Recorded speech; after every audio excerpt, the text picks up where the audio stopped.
We are duck hunting fanatics, knee deep in the duck blind. If it flies, it dies. Only duck hunting fanatics know what it feels like to see a brightly colored Drake mallard cup its wings and soar towards your decoys. It's what we do, and it's what we love.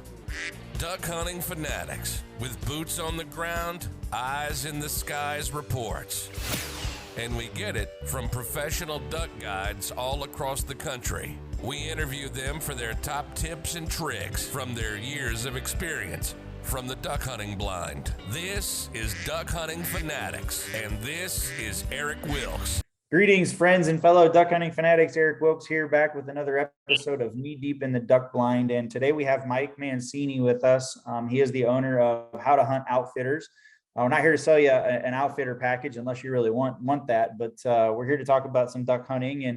And Mike's got a pretty cool story. Mike actually didn't start hunting until he was around 20 years old. So we're going to talk a little bit today more towards, some of you guys that are maybe new to duck hunting. Maybe it's your first or second year, or maybe you're just getting into it and you're considering going out for the first time this year. Hopefully we give you a little bit of words of encouragement, and Mike can give you some really good tips on what to look for and really how he looks at outfitting, because he looks at it a little bit differently. But I'm going to let him speak to that. So Mike, thanks for joining us on the show, man. Appreciate you being here. Yeah, thanks for having me, Eric. This is awesome. Thank you.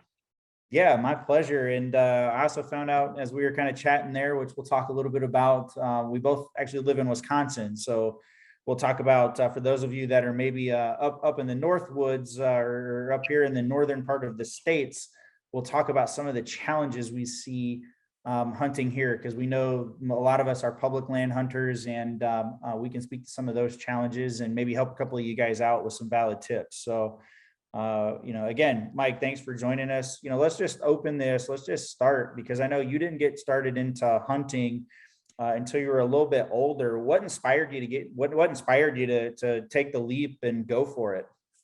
Yeah, so I grew up outside Chicago, and my dad is from Italy. So we didn't really have a whole lot of outdoor experience as far as like hunting went. Myself and my two brothers are both Eagle Scouts, so we got outdoor exposure that way, but we didn't really get exposure to the hunting community and what all that can do for a person. And I was working my part-time job in college, and one of the people I worked with said, "Oh, my husband hunts all the time. He goes pheasant hunting all the time. Do you want to go with him?" And I'd kind of grow up reading stories of the West and like Gary Paulson novels where it's, him and a dog out in the middle of nowhere. And I had this romantic idea of what hunting could be. And I was like, shit, yeah, I want to go. So, so I walked to my hunter ed because my first 2 years at college, I didn't have a car with me. So I walked to hunter's ed and got my hunter ed certificate, and went to a Dick's Sporting Goods and bought a Remington 870 for cheap because they were having a big sale, and went pheasant hunting. And from there, I just kind of dove in. It was like, anybody I could find that was, that did something different, right? Oh, hey, do you need any help? Or, man, I'd really like to try that. When's the next time you're going? Would you mind taking me with you? It was just anything and everything I could find to get more and more and more, because it turned quickly into an addiction. That's usually how it starts. And I think the first time guys go out, especially when you're, out hunting and you're doing it for yourself the first time, it's definitely interesting, and it does quickly become an addiction. It's a lot of fun. And I'm always curious, and thanks for sharing a little bit about your story, because people have different reasons for, their inspiration. And, hopefully out there's somebody that's out there that's listening. Maybe you're a little bit older, or maybe you're not sure, you're uncertain, just do it. That's really all I can say, is just go do it. And you heard Mike's story. He literally walked to his hunter ed course. So And there's plenty of courses out there. I think one thing, Mike, that I've noticed, at least in the industry, that's changed really over the last 10 years, it's organizations that actually will teach you how to hunt and teach you the basic concepts. There's several of them that come to mind off the top of my head. Just look at what nonprofit organizations are out there. If you're, again, new to the sport, look in your local area. There's got to be something that you can plug into. And then just like Mike, be resourceful and ask friends, ask family, ask anybody you know, and just start paying attention to people who hunt and ask them to go with you. Most of us have zero problems taking a new person with us that we can teach, train, and coach. And I know I've done it a couple of times. I took a guy hunting for the first time. One of my really good friends now, he actually lives down toward you, in near Oregon, Wisconsin. And I took him, he wanted to learn how to hunt. I said, well, let's go shoot some squirrels. And I took him out, and it took him about 5 squirrels. And we got our limit, or I got my limit, and he realized I was using him as bait. So I was using him. I'm like, yeah, go up there. I think I heard, or I see one up there. And I let him just walk to the tree, and then I'd stand back and shoot him right over the top of his head. Yep. Those squirrels run up the tree, and I'm like, oh, there he is. Boom. So he figured out that game pretty quick, but just have fun with it. Now, Mike, you do some bird hunting. I saw, I think you do some duck hunting. What's your favorite kind of hunting, and why? Oh, that's such a good question. So my favorite type of hunting is the Wisconsin early teal season. Because when they're here and when you find them, it's nonstop action until everybody is done. They're relatively easy to decoy. When they decide to come in, there's no stopping them, which is great. And they're usually pretty bunched up. So if you've got somebody new with you, and you're trying to teach them to pick a bird, it's easy for them to miss on a single. But when you got a bunch of teal in your face, they might miss the one they hit, but there's a lot of pellets in that, in that You're number. gonna hit one. You're gonna hit something. Yeah, exactly. And that's always a good feeling to be like, man, I know he was aiming at that bird 3 from the left, and I know he hit the 2 in the back, but whatever, at least they're taking something home. Exactly. And it's about giving guys a good experience. And now, I know you have your outfitter business, Yep. and you have a very unique, different take on how to leverage or how to use an outfitter. And I mean, the name says it all, right? How to hunt outfitters. So let's just talk a little bit about that, because again, I know a lot of what you do, you teach new hunters like the art and the science and the basic concepts, and so they walk away with the skill set. So let's just talk about that, what it's like, and what led you to actually start the outfitter business that you're doing right now. Yeah. So I'm very lucky that I've had really great mentors throughout my hunting career. And I'm really lucky that I've had people show me what to do with everything from, picking a new set of waders to looking at public land for areas that might not be as pressured to, a northern shoveler isn't a bird you want to pluck and roast, maybe turn that into jerky. But your teal, your mallards, like, here's some really great ways to cook those. And so I think that sometimes it can be really hard for people to ask for exactly what they're trying to ask for. Maybe they don't know how to ask it. Maybe they're uncomfortable they've got somebody in their office that they know hunts, but they're a little leery of like, hey, could you take me along? I kind of want to see what this is all about. So that was kind of the idea behind the outfitter business. Everything from, we can get as in-depth as somebody wants to as casual as somebody wants, but the idea is that it's a little easier to make sure you're getting out of an experience what you want to get out of it when you're paying for it. And that was the whole idea behind it. It's like, here, I try not to charge too much for my trips, because I really do believe in that, give back and make it easy for people. So that was kind of the whole idea behind that. Some people might not know that, there are certain types of ducks to pluck and eat. Some people might not have any idea how to cook a duck.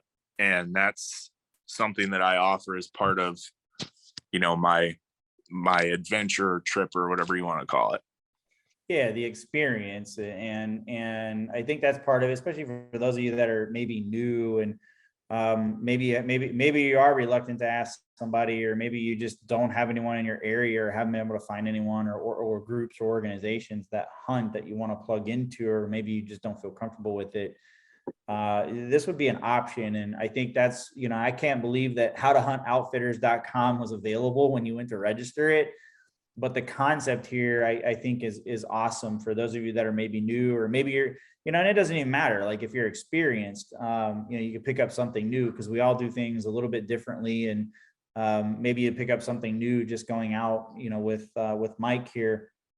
But I think the big thing is it's walking away with just a basic concept and a skill set where you can build that confidence. And I think that's the key word right there is, if you're new to the sport and still kind of unsure, still kind of learning, and want to sort of shortcut that so that you can learn a little bit faster, maybe consider going here and coming out to Wisconsin, shoot Mike a message, and heck, I'll even join you on the hunt. That's not too far of a drive for me. It's probably not more than a couple of hours, but I'd be happy to come down and join you too. And we'll just make a weekend of it. It'd be a How to Hunt Outfitters and a Duck Hunting Fanatics a little excursion, and we'll have some fun with it. So just consider that. That would be awesome. That'd be a blast.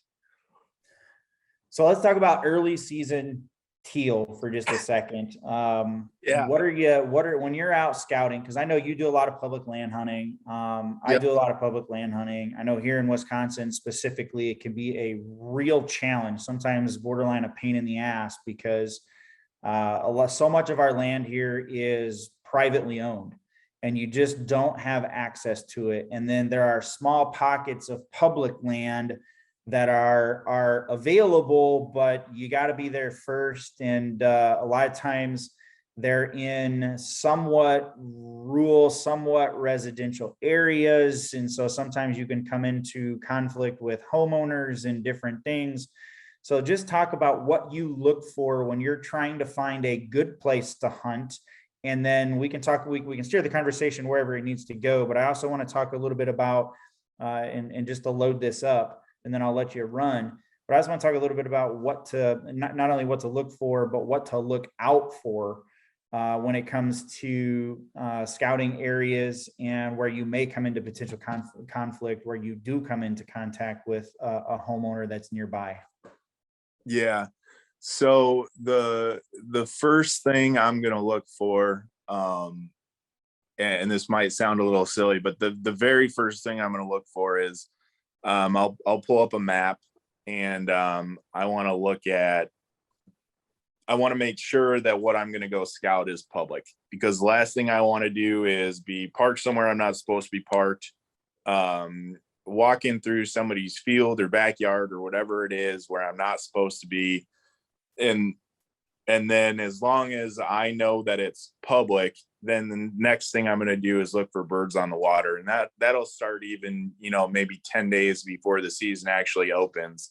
When I'm hunting for myself, I do a lot of hunting with my brother, and because he's a little bit further north than I am, he'll go and he's a nurse, so he has a really great schedule for this. So nice. He'll go down to all the little public pockets that we can find, be like crossing them off, saw 10 birds here, saw 20 here, and we'll look and scout. And one of the things that we really want to avoid, one of the things we want to look out for, are roosting areas, because typically what we find is that by the time the season opens, the birds that are going to be roosted there, if you're walking in and they're roosted, you're going to push them off. Yep. And they're probably not going to come back until midday. And a lot of people just don't have time to hunt until midday or mid-morning even. So one of the things we're trying to avoid are places where the birds are going at night. So those are places we'll cross off, or we'll say, hey, you know, this might be a place for an evening hunt. If we can't find them in the morning, we'll at least know they'll be there in the late afternoon or the evening. The next thing we look for is access points. So we want to make sure that where we're going in, we're always going in through public land, or through the appropriate access. And then from there, what we do is we keep a history of, okay, we hunted this place and we know that most people are going to set up over here or over here, depending on the wind. Maybe we can get further than that. So if a spot is really, really small, if it's a really tight spot, even if it has birds, we're probably not going to hunt there because everybody else already knows about it. So one of the things we look for, like later in the season, it are like bigger, wide open pockets of trout streams, because a lot of times the easement for the trout stream also allows for hunting. And if you can find a spot where like beavers have built a dam and they've created a little bit of a lake, especially with moving water, that might stay open longer than some of just the little pothole type ponds. And you can usually find birds on them. And it's the trout stream thing is really nice because the trout fishermen have hammered everything down. So it's usually a pretty slick walk in there. And then if you've got moving water and you've got birds around and you're maybe 2 or 3 miles from where the DNR parking lot is, you're going to have a lot more success. And it's funny to hear you say that, because usually I do the same thing. When I'm looking at a map, I'm looking for a radius around the parking spot, and I'm looking around 2 miles plus. I'm not even, most of the time, I won't spend a lot of time that's anything inside that, unless it's just kind of a hidden gem that no one else knows about. But generally speaking, I mean, especially here in Wisconsin, for those of you that are local, you guys know, hunting the state of Wisconsin can be a challenge, because it's just getting away from people. And during duck season especially, and then you roll right into deer season. So then you're running into other hunters, and there's just all kinds of crazy stuff that goes on. So what I would say to you is, don't be afraid to get out and go. One thing I see becoming right now a big trend and very popular with hunters is the e-bikes. And a lot of those e-bikes now, they're super quiet motors, and they allow you to push in a little bit further and get to some of those harder to reach spots. And then if you got to hike, you just lock your bike to a tree and off you go. Don't be scared of it. And it's really anywhere. And I think a lot of guys, and I hate to say it, but it's almost like the dawn of the lazy hunter, right? People just don't walk too far from the truck.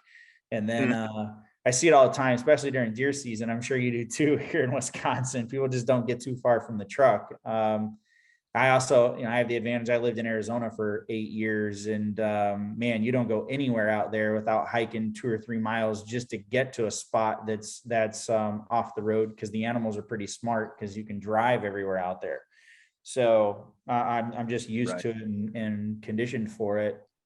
But I think for those of you that are here, it's such a same approach. One thing I learned today, just right here, trout streams and beaver dams, never thought of that. That's really a great idea. So if you're in Wisconsin, try that and push up and try to find that beaver dam along a trout stream. And that's a great strategy and a great tip right there for those of you that are here in Wisconsin. So thanks for all of that.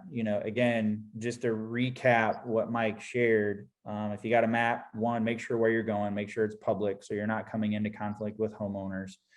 There are certain places and situations where you might be on public ground, but a homeowner lives nearby and they might complain. Just be respectful. That's the biggest thing there. You guys know this. I mean, preaching to the choir, you know right from wrong. Just be respectful and move on. Apologize and say, see you later. Have a great day.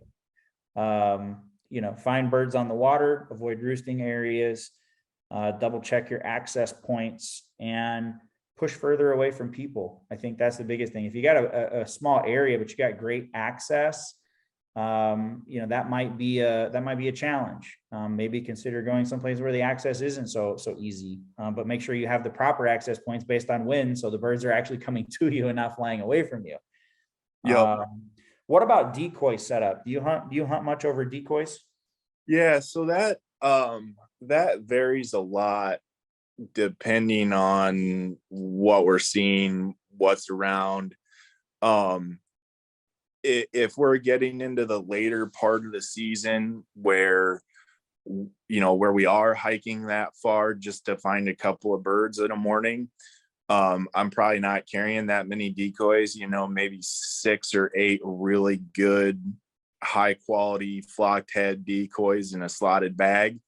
Those slotted bags are awesome because they can double as your blind bag. You stick your box of shells under one decoy and you should be okay that way. If the one exception to the access thing I'll say is that seems like for the early teal, at least in my area, they don't care about how many people are around. Like if they want to be on a spot, they're going to be there. And right, is about those birds, but you can hammer those birds all day long in the same spot. So if you find an easy spot with a lot of teal on it, just keep going there until they leave. So for teal, we'll usually run a bigger spread, maybe 2 dozen with some mojos. But, as far as motion goes, we'll usually just rely on a jerk cord for anything other than teal. Seems like birds have figured out the spinning wing decoy situation. So we try to that. A lot of times it just gives them give them something different, something that maybe they're not used to seeing, especially for those of you guys in the southern states. As the season progresses, they've already been through Wisconsin, they've already been down through Illinois, and the further south they go, the smarter they get, I feel like. So yeah, definitely just important for you guys from a strategy perspective. Don't be afraid to shake things up and give them something totally different that they're maybe not used to seeing, so they come to you and they have to come investigate. They're pretty creative. I mean, and they're pretty smart, but you just got to kind of think outside the box a little bit and almost, I don't want to say trick them, it's not the right words, but just give them something different to look at so that, again, their curiosity gets the better of them. And I think that goes a long way when you're thinking about, I've heard guys just taking Coke bottles and wrapping them in black and black tape and then just throwing Coke bottles out. Because again, it just gives them something different, provides contrast when it's sitting on the water. Yeah, one thing that that I'm a really big proponent of is understand what birds on the water look like. And if you just type in a quick Google image of, aerial view of ducks on the water, I mean, you're going to have millions of hits for that. And so what we've done is, there's the guys who do the J hook, and that's all they throw out is a J hook or a U or a W style, a W style decoy pattern or whatever, where they're trying to get the birds to go into one pocket. And that can be effective, especially with like divers where they are looking for those long lines and those big rafts. But around here, we're not seeing flocks of 200, 300 birds. We're seeing flocks of 20 to 50. So, and this is my own personal preference, but, I would rather somebody, puts a hole in a decoy and shoots a really nice, big, plumed out Drake mallard than, throw a J hook and have everything turn away. Right. Like Exactly. Look right so that we're at least going to get a chance to shoot. And that's just one more thing you can do to kind of differentiate yourself from everybody else. Yeah. And that's a great thing. Like, don't follow the norms. To be quite honest, I always look at the norms and try to do the exact opposite. Because if everybody's doing the same thing, right, they catch on and they catch on really fast. Yeah.